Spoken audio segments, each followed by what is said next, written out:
Although this video will primarily focus on how E. coli is transmitted from host to host, we will first take a look at some background information about the disease. E. coli is a rod-shaped gram-negative bacteria that is commonly found in the intestinal tract of animals. Although E. coli is a singular species of bacteria, there are many different variations or serotypes of E. coli.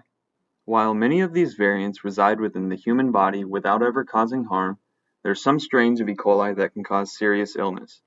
Most of these harmful strains produce a toxic chemical known as the shigatoxin, which can damage the human digestive tract.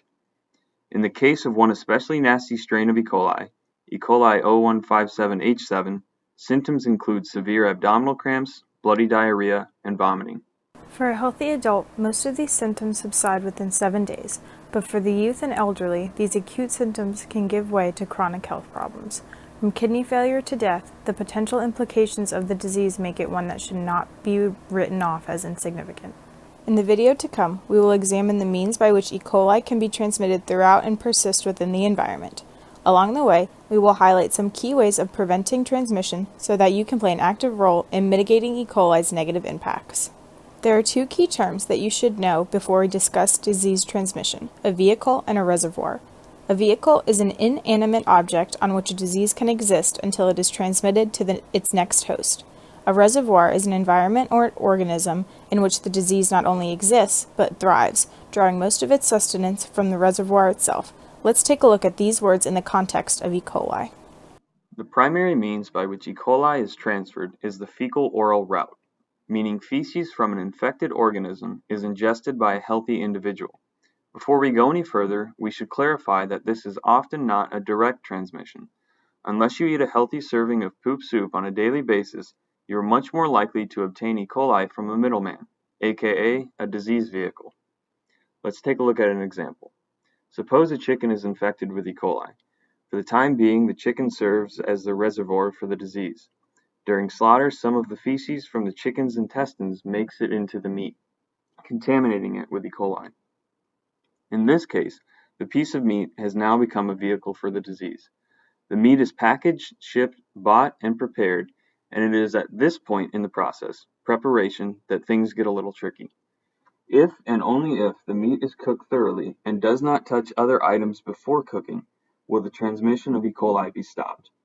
However, a more likely outcome is that the uncooked meat will come into contact with surfaces and utensils, thereby cross-contaminating them with E. coli. If a cook were to taste test the food using an infected utensil, there's still a high likelihood of infection, even if the meat was properly cooked. It is important to note that E. coli isn't transmitted strictly via meat. Feces can make it into or on other food products such as vegetables or raw milk, and if these products aren't treated properly, the risk for infection remains high. Moreover, E. coli can even be transmitted through the water we drink. This is why boil water advisories are often issued when we have a massive amount of rain flood the sewage system. The backed up sewage can contaminate the water supply with E. coli and many other disease-causing agents, but boiling the water can kill these pathogens and prevent disease spread. As you have seen, there is no shortage of ways by which E. coli can move from host to host. It is this high degree of transmission versatility that makes it one of the most persistent pathogens out there. With that said, there are two simple tasks that, when done right, can greatly reduce the impact of the disease. The first is as straightforward as it gets: washing your hands. Considering all the things you touch in a day, it should come as no surprise that your hands are one of the most efficient disease vehicles out there. However, this also means that regularly washing your hands can greatly reduce the spread and acquisition of the bacteria. The second task is proper food preparation. On top of cooking food thoroughly, one should always make a conscious effort to limit the cross-contaminations of surfaces and utensils. By following these two simple guidelines, you will soon become the face that E. coli sees in its nightmares.